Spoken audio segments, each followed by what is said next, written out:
Okay, so this talk's been in prep for about 3 to 4 months. The title, How Our Town Was Built, Run and Loved. Well, built and run is pretty obvious. That's the kind of the mechanics of what the UDC did. But loved, that was an interesting one, because what emerged from reading those minutes was that constant maintenance came across very strong in those minutes. So I've chaptered it off into the kind of the major developmental phases of the council. And in fact, the story of the council is the story of Litherland as a town. And the first one, this is not an anti-royal statement. Anybody guess what the king is? Who the king was? No. Well, it could have been, but it was a bit early for King Kong. It was actually King Cholera. That was common parlance for terrible disease. And this is actually an early information analysis of where the cases were arising. It was spreading out of Liverpool, was rampant in Bootle. It was actually in Waterloo and Crosby as well. And the edict went out, keep it out of Litherland. Don't let it cross the canal.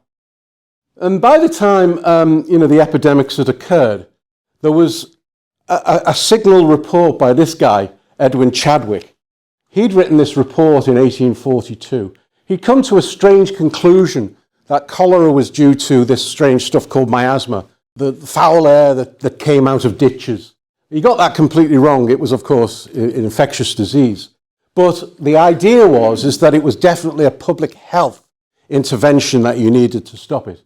And as a result of Chadwick's report, in 1848, the Public Health Act was published, and it was really in response to cholera. And as a subsequent action to implement the Public Health Act, these things called local boards were developed as disease control bodies. Litherland was no exception, and in 1863, a local board really formed of the local gentry, frankly. These formed and actually started managing the situation. In other words, digging ditches, laying drains, getting rid of heaps of manure, etc. Now that's actually what their function was. That was their whole remit. It's notable that in 1866, 3 years after it was formed, cholera was still around the corner. So they really did have to be vigilant about this. When the board formed, they were very noble-minded. They adopted an emblem. That's Hygeia. Hygeia was the ancient Greek goddess who was the emblem of the town, because the ethos of the town was the preservation of health. That was the governing factor. They were the first governing body. If you want to learn about the local board, you have to go to the minutes of their meetings. This is prior to the council, but effectively it is a council. And this is a photo of the actual original manuscript still in the Lancashire archives. Again, dry as dust, most of them, very difficult to read because of the archaic language in them. But you can follow the meetings more precisely if you look at the newspaper archives. You just put Litherland Local Board, it pulls out all of their meetings. You see the characters from those meetings, really. The first chairman of that board was a chap called James Barnes. I've got a particular interest in James because I found out that he lived in my house for 30 years between 1860s and when he died in 1899. And he, in fact, both authored and initialed, signed the notes, the original local board notes. So it's fascinating to match up what he did in his life with what's going on in Litherland at the time. Now this is, of course, a complete fantasy, but we wanted to visualize what that board looked like. As I say, there weren't many women around in those days. These were all gentlemen of the district. Every one of these is completely made up with regards to the facial characteristics. We don't have any photos of them, except that chap, Richard Webster. He was a farmer, quite a famous farmer, had a lot of photographs taken of him in his time. And indeed, that head, you see, is grafted from a photograph of James. The point of the photograph, really, it was to show that they were working under quite constrained conditions. If anybody remembers Summerhill Cottage, which was on Sefton Road, it had very distinctive hatch windows. They used to meet in there. That was one of their meeting places. And there's actually a meeting note saying, we've really got to do something about our accommodation, because they had the 8 gentlemen of the board plus the ratepayers in a very tiny room in the cottage. So it's in Summerhill Cottage. That's actually Summerhill Cottage, that one. So it's gone now. But also that's gone because this is the original Litherland Hotel. So obviously we don't even have the next Litherland Hotel now. There's just flats there. But that was the original one, and they used to meet in these rooms up here. They also met in Beach House, which is still with us, on Sefton Road. That was for a short time. There are records, which I've got, but I can't really substantiate them, but they do specify the date that they met in Hicks Road and Gordon Road in Seaforth Way. And in this place, which I've called the Angled House, it's the official name of it, that actually was on Sefton Street, really round about where that fireworks shop is now, opposite the War Memorial. But they were all locations, so they were quite nomadic, and they were really in desperate search of a permanent home, really. When the board started in 1863, it was quite a challenging time. It was the first time it had ever been tried to try and sort of govern the town. And one of their first proposals was to plan a nice new offices. They needed somewhere to go. And what was interesting is that an overwhelming number of ratepayers came forward and said, no way, you're not spending our money on your offices. So they were again left without a permanent home, and that continued until 1904. The kind of issues that they were dealing with then, they had this farming community effectively. It was a rural settlement, really, and there is a record of a 2-hour debate they had about the farmers who tended to leave their heaps of manure on the road, of course, very unsanitary, wouldn't do at all. That was the kind of thing that they were talking about. It wasn't kind of any grand plans right at the start. They soon came into their own, really, where there was quite a lot of industrial pollution. This was the Industrial Revolution years, of course. And they appointed, I love this title, the Inspector of Nuisances. Inspector of Nuisances, we could do one of those today, couldn't we? And in fact, they had enough teeth to bring a criminal prosecution of a certain Robert Cameron for producing offensive and noxious effluvia, causing nausea in the town. What was interesting is that Mr. Beakbane, who owned the tannery, Hawthorne Tannery, was actually on the board. He didn't get any court summons. No, exactly. He was actually a part financier of the works in Litherland, and he used to quite proudly announce a brown water day. So he'd pump out all of the rubbish from the tannery every Tuesday. Another slightly amusing debate came along in 1868. The gentlemen used to debate matters, and this is what comes out in the minutes. And there were some people wanting to continue with privies. Now that gave a problem. It gave a lot of the stuff. That was called night soil, and they had to collect it. And it cost a lot of money to collect this because very inconvenient and insanitary. We must invest in these newfangled WCs. There was just this debate, sort of which is best. And if you try and follow that story through, you'll find that, in 1889, they're still collecting night soil. That's quite late on. That's 30 years after they were debating it. They were still advertising for night soil contractors to collect it. And there's also this midden refuse. Midden refuse, as far as I can gather, is just ordinary household refuse. So, tin cans and stuff. It shows you they were starting from really these kind of struggling positions. There was an interesting correspondence in this era of a chap called A Ratepayer. Probably somebody like me who would write in and complain about the council. But he never identified himself or herself as a ratepayer. But she publicly slated the Litherland Local Board as the Litherland Loitering Board because they never did any work. They were saying that this bridge, which is down by that subway now, essentially was always a pinch point, and it was always closed. There was so much barge traffic. People travelling to the station, for example, were just stopped in their tracks. So they were lobbying for an independent crossing. As it turned out, that was in 1885. That had been in place since 1864.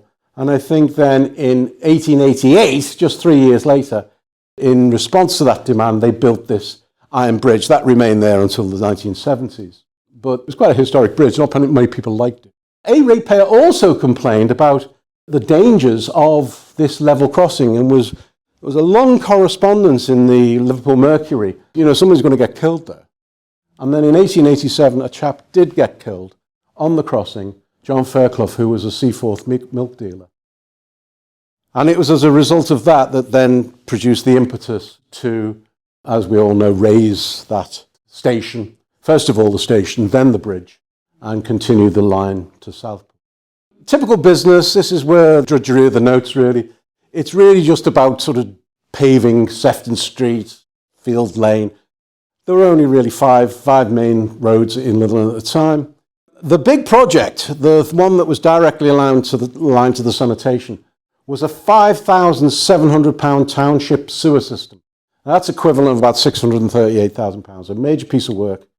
And they also had to name streets and number houses. That's where they were at.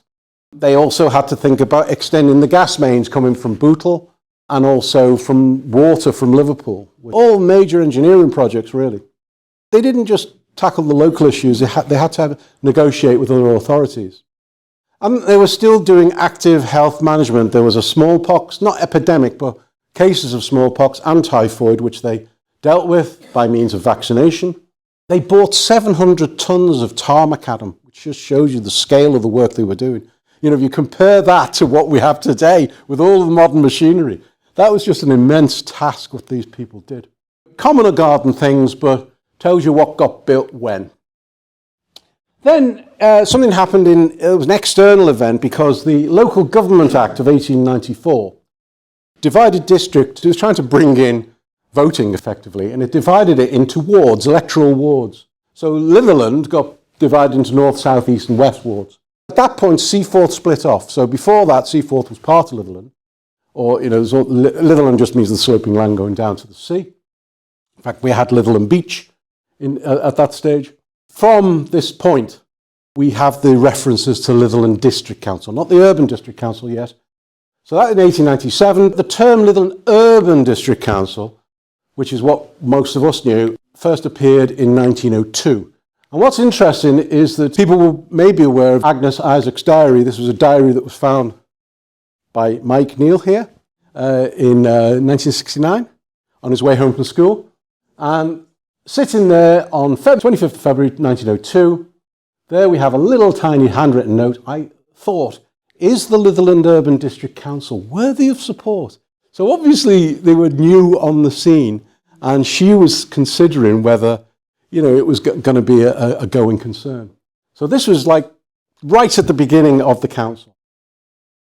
So we come on to what we would call the great Edwardian optimistic phase. This is the era of straw boaters and days by the sea. Now we have a different chairman. We have Richard Webster. He was the first chairman of Litherland UDC. That is taken from an actual photograph of him, and this, of course, is a photograph of him as well. A little bit older, I think, in retirement, but he's at his farmhouse in Field Lane. That was called Stonehouse Farm. Then we have some of the issues that Richard was facing. In 1902, it suddenly became apparent that most of Liverpool had a tram network, you know, had electric trams, which were, you know, really quite modern things for getting about. Poor old Litherland was stuck with a horse and carriage. This photograph, which is from a postcard, records the last journey by a horse car in Litherland, which was August the 8th, 1903. So they did take action, and they paid a lot of money to Liverpool Corporation Tramways to get it to extend to the top of the Bridge Road, basically. Then I've termed this Litherland's First War of Independence. It involved a huge inquiry in Liverpool Town Hall, and there was a competing takeover of Litherland, not just from Liverpool, but from Bootle as well. Both were competing to actually take over little old Litherland. But of course, Litherland was a very independent town by that stage. They'd won this UDC status. And as it turned out, this one fizzled out. The inquiry came to the conclusion it was premature, and Litherland was making a very good job of it themselves. Almost as a reaction to that, the title of this is Making a Statement. It's almost as if the council wanted to come out and say, look, we are an independent town, we've got our own council offices as well. And indeed, Litherland House, nice building, that was purchased for £4,700 by the then chairman, William Roberts. The asterisk is to remind me to say, I discovered through various papers, and obviously the deeds of our house, William Roberts lived in my house for another 30 years after James Barnes. So I had a monopoly on chairman for 60 years. The point is that this was a mansion, it was a private house, and in fact Jill's relative lived there before it passed over to the council. It's an amazing story that's just emerging. It had, interestingly, it had classrooms. There's some details of the courses. They were actually almost higher education courses they offered. You know, the sort of technical education, very advanced for the time. And I think this was part of the justification. It was multi-purpose building. The big bonus with buying this property is that it came with extensive recreation grounds. And anybody, again, who knows these pictures, you know, this is a typical Edwardian garden. See, it's almost a private development. This is like a Victorian wall that was originally part. It's now Hatton Hill Park. And indeed, over the wall there was Pickering's farm. So that was just adjacent on the other side. Council building was just this end, just out of shot. But it was the kind of place that families could go in their Sunday best and get their photograph taken as here. A very nice place. We're in 1909 now. And that's when the formality stepped up a bit.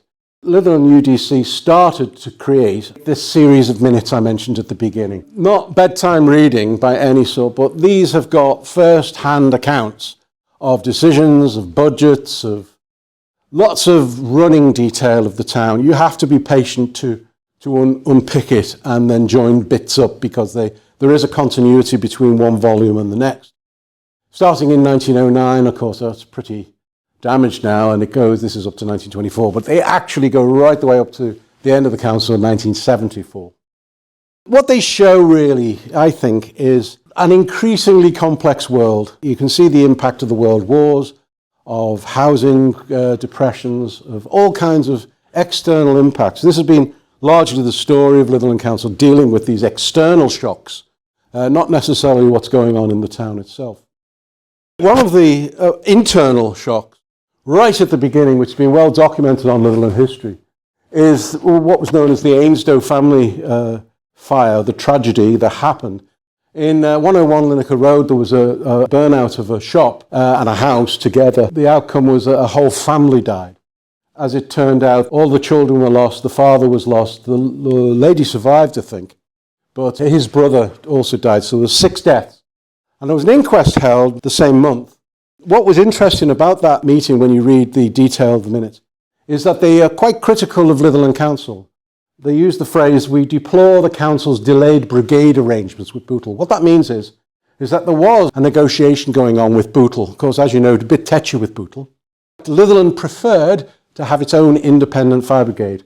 Unfortunately, it couldn't really afford it, and virtually all of these people were volunteers. And there's no slight to the people in that fire brigade, by the way. It's very important to say these were all very brave people, but they just simply, as a volunteer force, could not muster the effort to deal with that fire. It's a very shady area. You can't say that because they were volunteers. But only 5 of those people attended that Ainsdow fire. And it did lead to the disbandment of Litherland Fire Brigade, and Superintendent Foster and Councillor Bates both resigned over it. So it really did have an impact. Indeed, the ratepayers themselves, there were now a larger number of people, this was probably about 1/5 of the population, signed a petition that actually asked the council to abandon its independent stance. See, that's interesting. They were doing it really rather through pride, if the truth be known.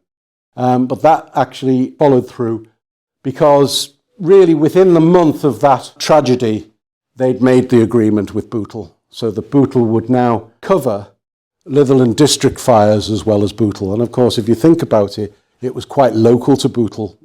Unfortunately, it was one of the early things they had to deal with. Okay, well, we come to, again, an appropriate title is The Shock of War. You can see in the minutes that there's a large number of urgent actions following the declaration of war. And in fact, in August 1914, all building was stopped. This is kind of the common thing that happens.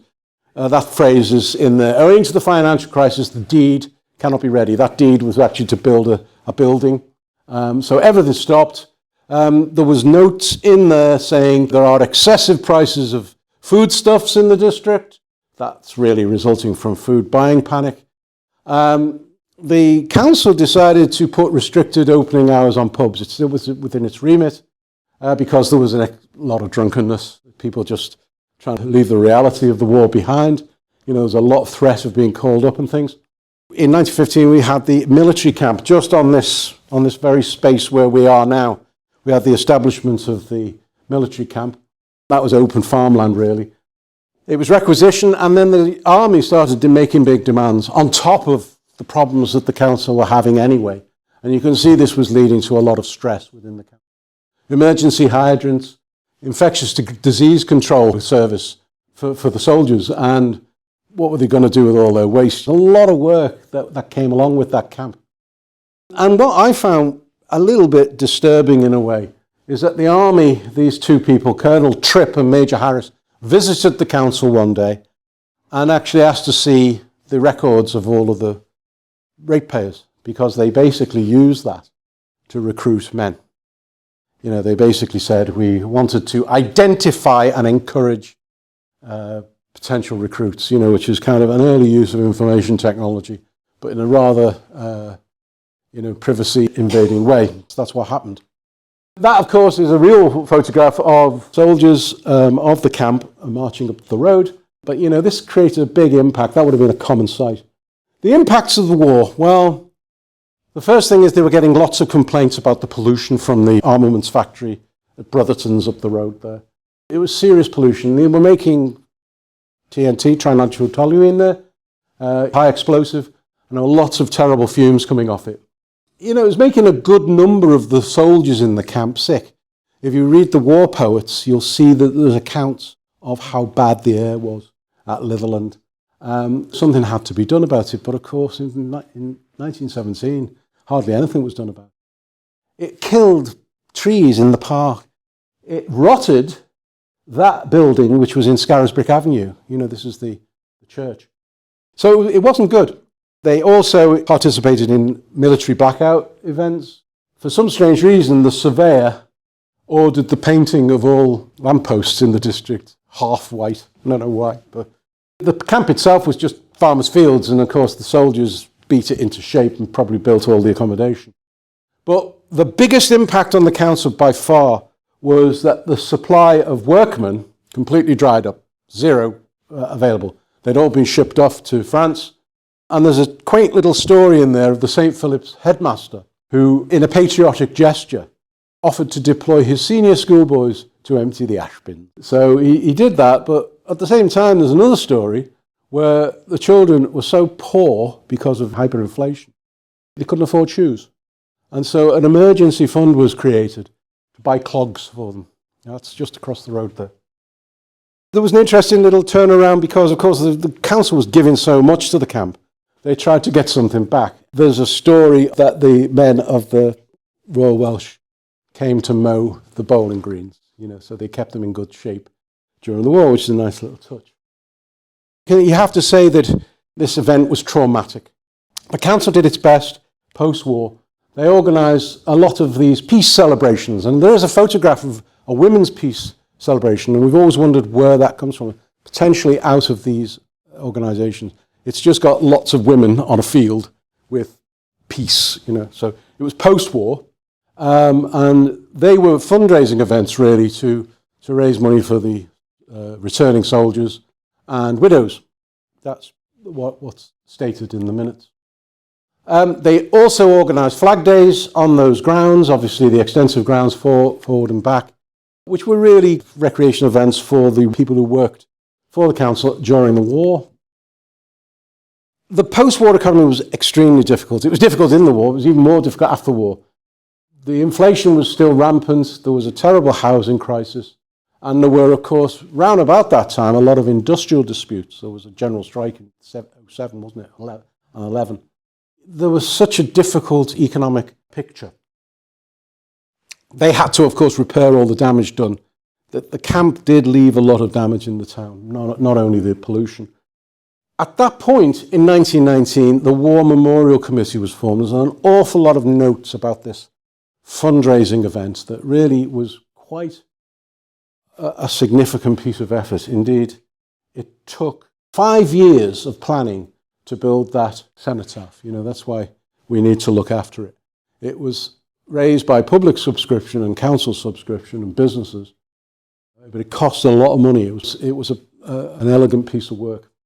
That chap there, I always think about because he lived at Haverthwaite in Litherland Park. That's Edgar Golding, a young chap, 21. Went behind enemy lines and unfortunately lost. He'd since been honoured by Liverpool University. He was training to be a vet. Went to Merchant Taylors as well. Tragic. An interesting fact that was unearthed is that Hawthorne Road, when it was built, was actually a project to rehabilitate unemployed men in Liverpool and Bootle. So it was an unemployment relief scheme. That's actually what it looked like when it was first built. That's before the roundabout went in here, and it was slightly narrower. All built by labour employed by the council, just to get people in work. But it was pretty desperate times. So we come on to a more positive phase now. And this again is the interwar years, looking towards, you know, obviously they didn't know about the Second World War at this stage. They wanted to build for tomorrow. Just as a point of reference, I mentioned the 5 streets before. These were really the 5 principal streets of Litherland back in the day, in 1850. Field Lane, Sefton Road, Pinfold Lane, which is roughly where we are now, Sefton Street and Linacre Road. And everything grew off those really organically. That's the story. You can trace that through the different Ordnance Survey maps as here. And by 1939, you know, you're getting quite a lot of build-up. Ultimately, we'd fill up all the land in Litherland, that's the truth. So the reason for that what that was accommodating, of course, was a vastly increasing population. And if you take the World War I space here, you can see that it slowed down the population growth. But then it takes off again, and actually it doesn't really get stopped by World War II. It's a bit different. That rise is actually incredible. 10,000, 14,000, 16,000, up to 24,000. Of course, it declines after 1960s, interestingly. But that was the story of our population. These are just some quick snippet headlines of what happened during those interwar years. Big project completed in 1928, the Central School. Built for £13,000. Well, that sounds very cheap, but of course the equivalent is about £750,000. Still cheap, since they accommodated 560 students. Before our main library in Litherland came the Lancashire County Library Centre at Beach Road. That's the only photo I've seen of it. But look at the numbers. You know, you're talking 70,000 loans with 2,700 members. So you could see that there was demand for a main library. These were quite bookish years. There was nothing on the telly.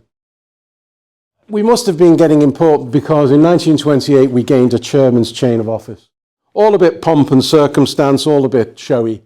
But it's still there in Bootle Town Hall. I think you can request to see it. It still exists, and it was a nice piece of work. And there's our Hygeia in the centre of as the emblem, giving that link to the local board 50 years earlier.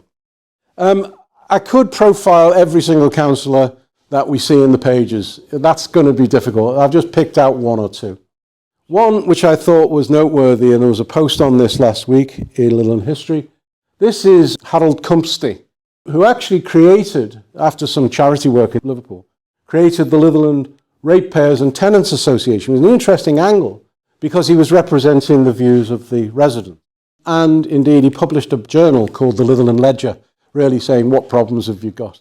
And it was a really different approach to representation of the people. He led, I suppose, a ratepayer scrutiny of the council. He was definitely one shouting for Litherland in the Bootle wars. I think he deserves special mention. He eventually became chairman of the council and resigned a number of times, basically through principle. He was a very principled man by the sound of it. Died quite young, quite a principled chap and somebody we should remember. Another highlight from those years was the building of the lift bridge, which everybody still fondly remembers. Some of us, you know, it was an amazing piece of work. It was in 1933, built by a company from Birmingham, and the old iron bridge that is still present in the background. The council embarked on a number of different estate schemes around this time. One of them was the Beach Road estate, which, although I think, obviously mixed ownership now, the fact is it was completed, but it came with a little side effect. The amount of sewage outflow from that pushed up the drains in Bridge Road, so the whole Bridge Road was covered with raw sewage. It wasn't very pleasant, and it even entered homes. So that sort of taught them that they have to scale their infrastructure along with their building plan. So it taught them a lot.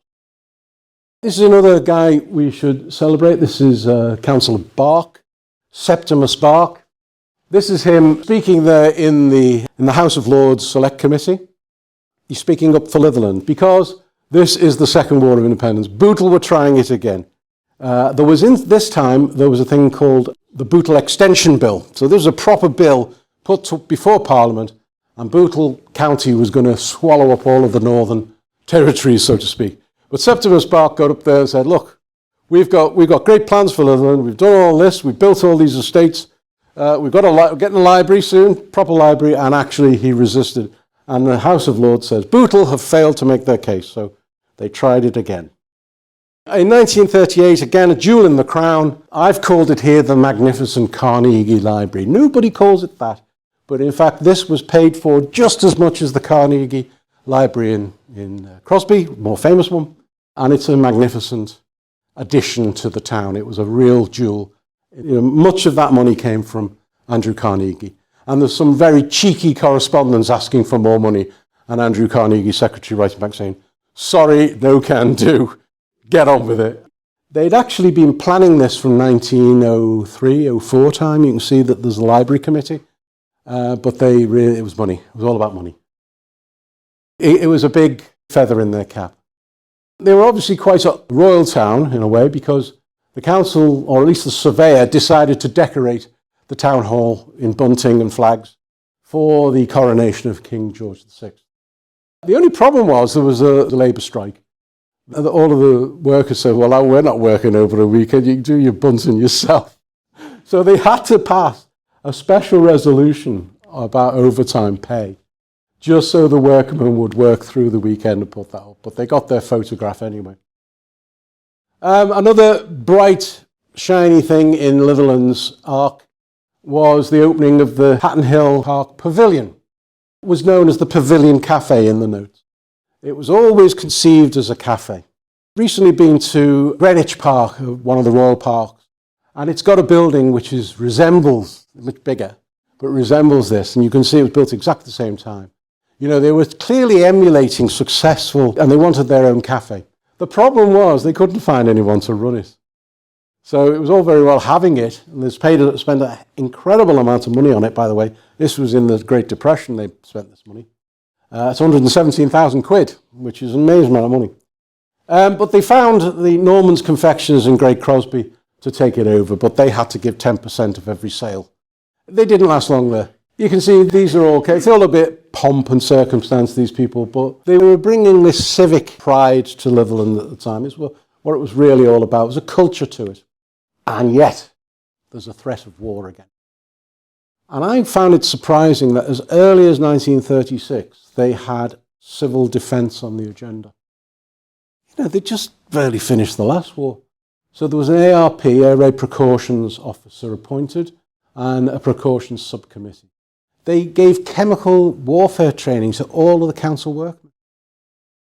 And in 1938, a couple of years later, they practiced all-town blackouts. So they were getting ready. So child evacuation was discussed. So they were well aware that there was a gathering storm, so to speak.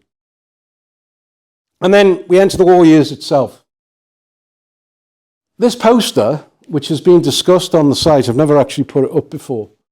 It's unfortunate that the top is cut off and the bottom is cut off. And I was trying to work out what it was. I should say, first of all, it appeared on the side of, you had the lift bridge, then you had the operator's office, the hut next to it. This poster was stuck to the side of that office, and it remained there until the 70s, because we used to see it going to school. Kind of a period piece. So it was about something, I couldn't work it out. But when I did the newspaper work, this date coincided with 1941's War Weapons Week. That occurred in May 3rd to 10th. Yes, indeed. Well, it was basically really in the thick of that. The point of this poster, though, is that it is incomplete. And probably at the top it would have said War Weapons Week, and probably at the bottom it would have said the aim of the fundraising. Now the evidence for that is a bit thin, but I did notice that in 1942 there was a Warship Week, so this is kind of analogous, and that's much better documented. They said our aim that year was to raise £70,000 to support the Royal Navy. What is incredible, they actually raised £105,000, which, if you do the Bank of England inflation calculator, that comes out of over £4 million. That's incredible. In the midst of the war, people, of course, had savings in those days, and that's actually a picture taken in the pavilion of the final cheque being handed over to the council. Of course, the same as World War I, all building was stopped. Just a stone's throw from here, 72 houses being built in Moss Lane, all called off, abruptly stopped. And Bootle was playing up again.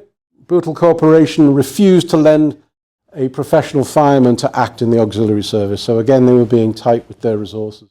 Maybe they couldn't afford to give him out. And with spectacular timing, that was the year that Litherland decided to lay a foundation stone for their new town hall, when there were no bricks, there were no workmen, there was no budget. However, they achieved it. They actually managed to get it built.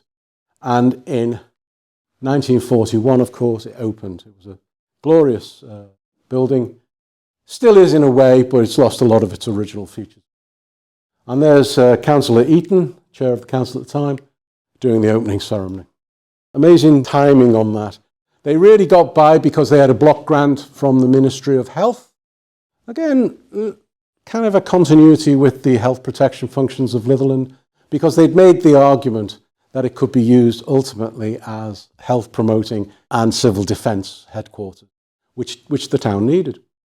Ministry of Health gave the money. Now, what might be interesting is that, of course, it became an NHS centre, didn't it? So it makes you wonder about clauses and things about when it fell into disuse, whether they got that back. Another lovely little story is that the story of the cultivation of Hatton Hill Park. The upper part of the field in the mid-park was given over to school children to grow food, which is just a little illustration to say. That came straight from the Ministry of Agriculture, probably a morale-boosting thing for the children that remained anyway. Another heartwarming story really is that the council invested in large-scale ovens supplied by this Eagle Range and Grape Company to provide cheap subsidised meals for a lot of bomb victims around that area in Lineker, of course. So we move on post-war, and this, of course, we're leading up to the famous end of the 50s, you never have it so good. I'm just questioning whether people ever had it so good in Litherland. Because there was a post-war housing emergency. We've always had housing emergencies in Litherland, they've never gone away. But these were kind of a different order. They were dealing with bomb damage, squatters, lots of requisitioned houses. They built, I think the number I got from the minutes was, or at least they planned 251 prefabs scattered around the place. It seems a bit high, but that's what it says in the minutes. That's what was initiated. And they built them very, very quickly, of course, from prefabricated, the Archon Mark V here. They found there was common faults, so they didn't lag the pipes, and so everybody had burst pipes, and that caused a lot of damage. But I think the number that stood out to me was that they committed to building 400, in inverted commas, non-traditional houses. That's because there were no bricks, there were no workmen, there were no private contractors. So, but they found a way around to rehouse people, of course. Prefabs were the main way. Having said all that, in 1951 they published this Municipal Tenants Handbook, and this is available to download on the Little History site. I think it's a wonderful book because it kind of shows bags of what we call civic pride. It was this kind of the sense of a town, sense of looking after your little spot. And these were the examples. That's a photo, obviously enhanced, from this picture, saying, your garden should look like this. When my mum and dad moved into the prefab in Hatton Hill Road, it came with a gardening book. How to plant out, how to look after your garden. Incredible This is kind of the loved bit of the town, you know. There was a real care that went into the actions of the council. And then a big step. Ford, it had been acquired a few years earlier, but in 1952 to 1959, a massive development of 700 new homes. Traditional homes, you know, not prefabricated. All kinds of mixed use. That was an incredible shift as well. Families, bungalows for pensioners, flats, people living alone. Built in several stages. That was the original plan. That's from the Echo. It didn't really turn out like that at all. You know, it took years for it to get a library, and that was up in Ford.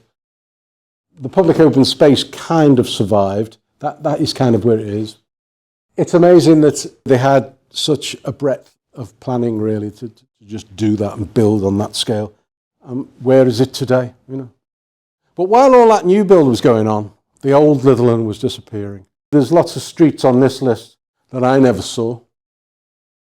Some people will recognise many of them. These are all streets that are named as part of this wave of slum clearance, demolition because of bomb damage and all that. So a lot of Litherland did disappear as well. That's Greenfield Lane, by the way. Another question on it, never had it so good. What comes through in the notes is that there was a lot of complaints about air quality. Largely industrial, but some diesel as well. There was a Clean Air Act, and the council produced this thing called Smoke is Your Enemy. You know, really again, pushing the health aspect. And 1959, they started a 5-year planning cycle on smoke control, and I remember that in the 60s. Suddenly, you suddenly couldn't have a fire. We had to get an electric fire at that point. The legacy with industry, of course, they got away with it for years because of the power and the money. And they were income generators for the town. It's probably not changed, really, to be quite honest. So we're in the 60s now, and the slightly downbeat is that they're not so swinging 60s.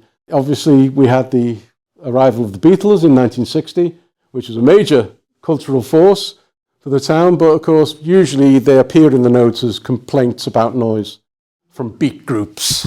But it swung in little bits. It didn't it was a very traditional town in the 60s. We did have this major initiative from ABC Cinemas to convert their cinema, what was the Regal, into this marvellous new enterprise called the ABC Bowl. There was a lot about that on the Litherland History site. But it was part of the modernisation. Modernisation was everything, you know. So old Victorian houses were out. They were being condemned, and you know, new build was going up. That's where a lot of the infill in Litherland Park comes from. They lost those, a lot of big houses and sort of bungalows sprung up. This was kicking off the decade, really. Yet, I don't think you can talk about the 60s unless you just put a few slides up a park. This is my lived experience. This is a part of my thank you note to the councils. The environment they provided for ordinary people back then was second to none. It was a clean town, it worked well, at least in my view, and the park was the place for me. That was like leading down from my house down to Sefton Road Shops. It looks very different today. Everything is overgrown. These trees are just, you know, completely a mess, really. Even, you know, inside the park, it's unkempt, and I just get upset about that. Look at that bowling green. They were absolutely tip-top, pristine, never beaten. There were 3 of those. And of course, our great pavilion from the 1930s. That's actually just to show that we had more than one.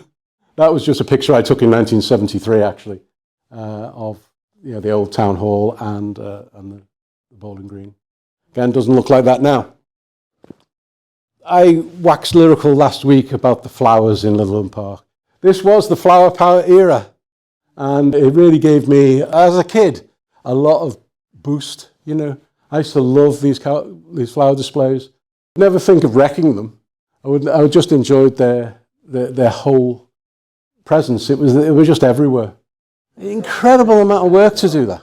The key understanding we have to take from these years is that they were self-sufficient. They had 3 full-time gardeners who had their own greenhouse. It was their space, and they looked after it. What we have today is large corporations or, you know, Green Sefton not spending much each year on bare maintenance, and it doesn't work. So that's just like the lesson from the past. But, you know, how do we get back there? Can we get back there? I'm not sure. But the thing is, it gave a lot of benefits at the time, and we have to remember that. Look at that. It's just absolutely stunning. And people came there and had a nice day out. You know, it didn't cost them anything. And it was just a pleasant place. You could sit. There were park benches in those days, remember them? You could actually sit down and just bide your time. There's me, aged 9. That's taken by my mum on a box brownie. Really did mean a lot. Litherland was a town of flowers. That's the Chrysanthemum Show. And the town hall, of course, sponsored by the council. If you'd walked up Hatton Hill Road, you would have seen displays like that in every garden. So flowers were a big thing in the 60s. And of course, even right at the beginning of the 60s, this is 1960, it even appeared on a postcard. I wish I had a better quality one of that. It's been upscaled a bit. It was known for it. If you take down a look at the 60s streetscapes, the point of this is that all of this required management. It just doesn't exist like this. It requires management. If it's untidy, it gets cleaned up. It's like a very typical scene in that Hatton Hill Road. We always had beautiful grass verges. We were cut regularly. You never saw these overgrown grass verges or badly cut grass. It was done well. That's Hatton Hill Road without cars. It's incredible. I think I might have taken that on a Sunday, but even so, the absence of cars, except for this vehicle here. Incredible. Beautiful sunny day. That's actually the view from my window in the prefab. I don't know why it's in there, because it's, you know, I suppose it's just, again, a reflection on the kind of life that the council provided through their prefabs. We had a very nice setting there. We were lucky, I suppose.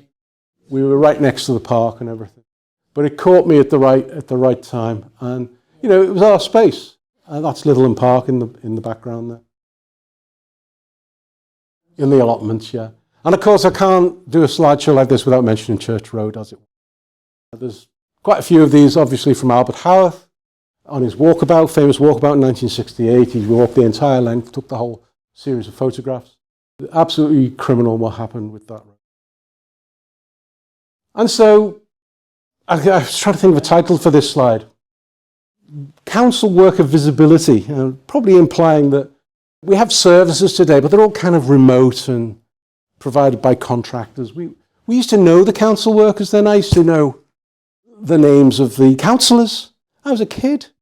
Why is that? Why was the councillor important? Because he was local. Everybody was part of the town. I knew the librarians very well. I spent about 3 years going in here each night when my mum was working, just during those years. When she went back to work, I was a bit too young to be on my own.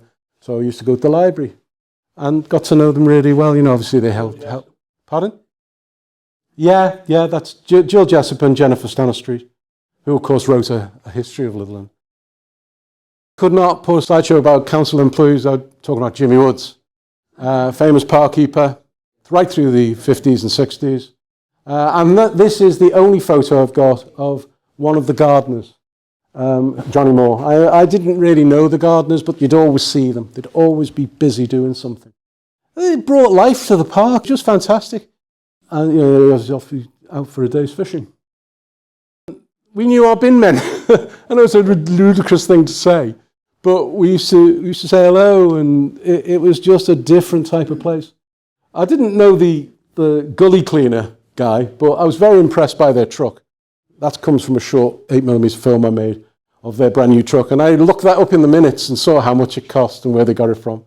And it was right at the end of the tenure of Litherland Council, actually. I've got to put a slide in on the LUDC depot. This was here, so that's the Elms, the old Elms, that's the town hall, Hatton Hill Park. There was an area here which was actually the LUDC depot. And I mention it specifically because, again, Mike Neal, sitting here, has written a memoir of his time he worked there. And it's actually a charming little discussion of all of the daily things that used to happen there. Is that going to come out soon? Yeah. He's put the finishing touches to it. It's a really interesting read, and it tells you a lot about the way the council worked and the camaraderie that was there, and you know, all the little quirks of that place. And it all happened there. All, of course, soon to be disbanded, because my final chapter is called Severance, and that actually refers to a specific event. But we're now in the final period of the council between 1970 and 1974. Now, the rumbling thunder came in from central government. In 1969, they published this paper called Local Government Reform. You can download it and read it. And I did. And I thought, well, what were they promising? Why did they want to break up Litherland? Why did they want to absorb it into a bigger place? And they said, well, it'll give us more effective use of resources. It'll give us better value for money. It'll give us reduced expenses, provision of better services. Actually, what wasn't being promised yet was the market. And the market, which of course came later with Margaret Thatcher, was actually much more impacting to Litherland. Anyway, that's another story. But this was the rumbling clouds. This was like World War III, because this was saying, Litherland UDC, you're soon to go. You're going. You're being absorbed. And this wasn't like the War of Independence anymore. This was central government giving an edict. So if you take the minutes from 1971, they suddenly start to look different than all of those other years. There's emergency meetings left, right and centre. The council is forced to impose a compulsory rent increase. Now, it doesn't look much, 10 pence a week, but that was a lot to a lot of families.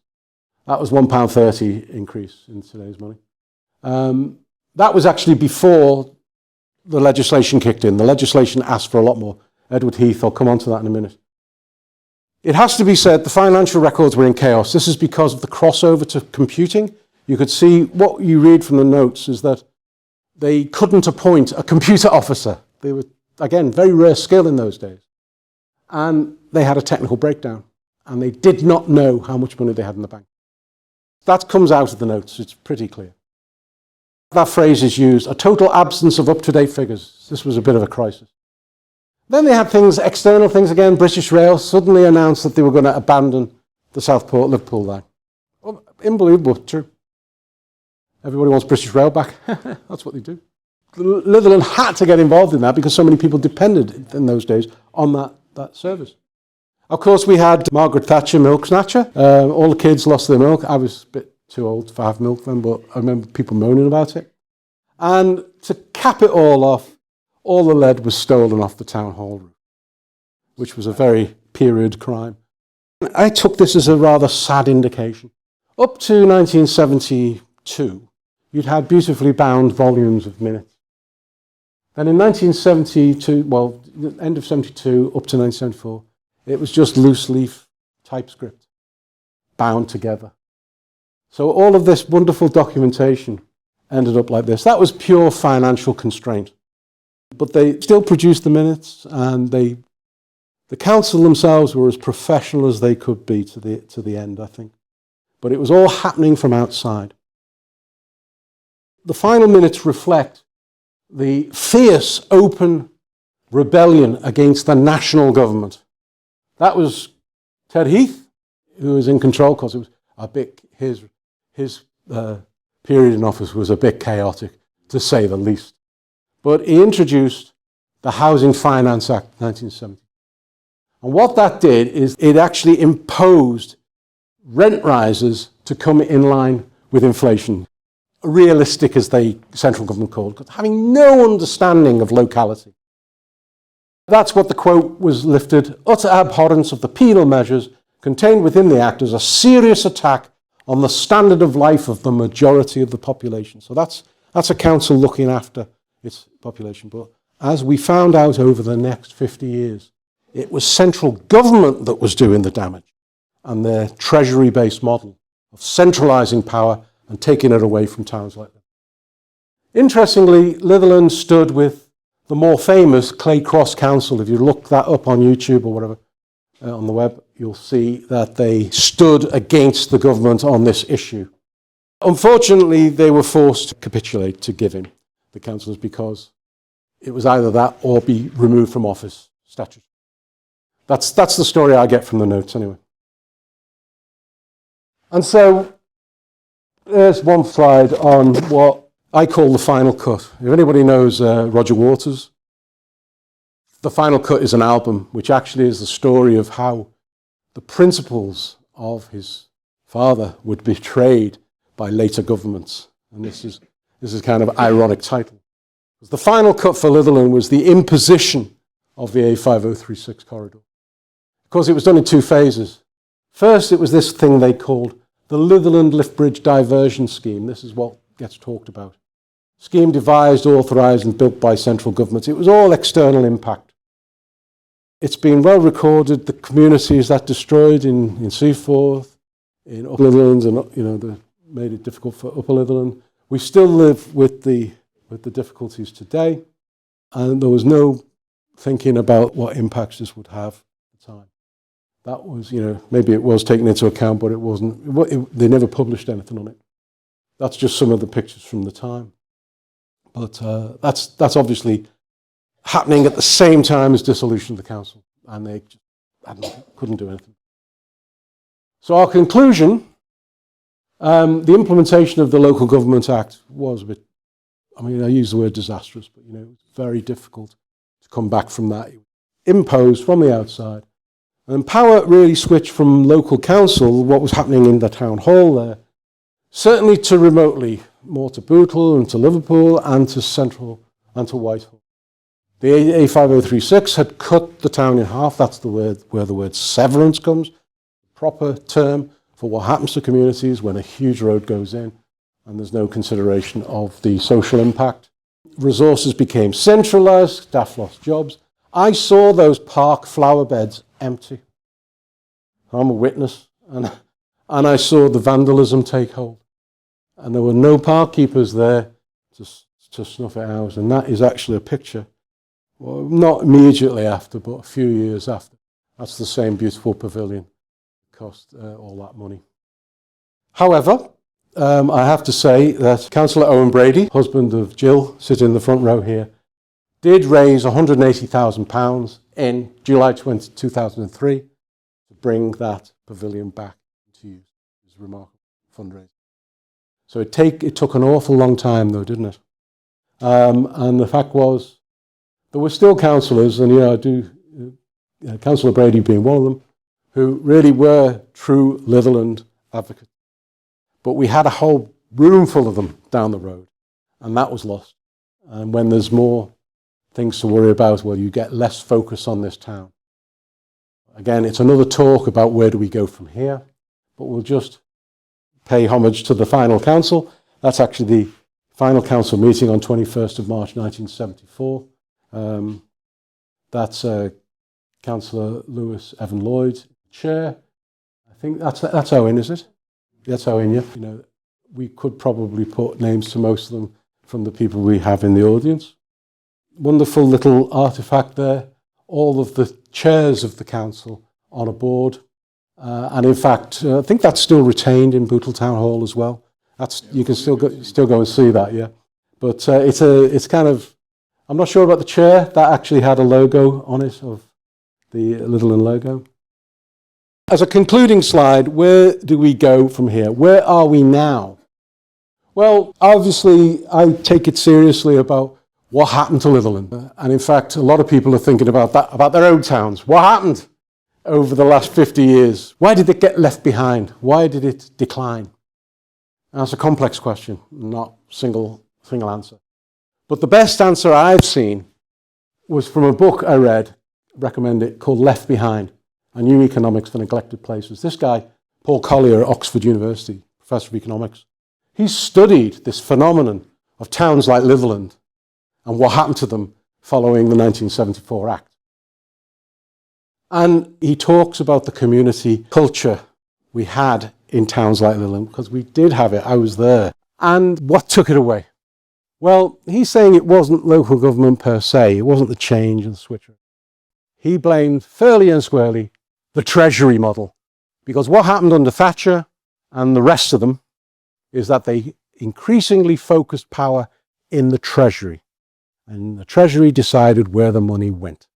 Now, you know, that's another talk, isn't it, talking about what happened there.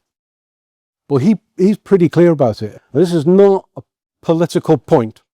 The philosophy of his book, and Steve Rodman's book, is largely taken from this book. Because he actually blames the process, the Thatcher process of markets and competitive tendering that doesn't work, and you know, all of that failed market stuff is called neoliberalism, to coin a phrase. He's ultimately arguing that the path we've taken down that path has not worked for towns like Litherland. He's a local lad. He should know. Actually, I'm hoping for the best. But maybe my point is, the money that he's redistributing from the Treasury can't stop at Liverpool. It can't stop at Bootle. It's got to come here. It's got to be spent here by local people with good intention. Yeah, because that's what we had back then.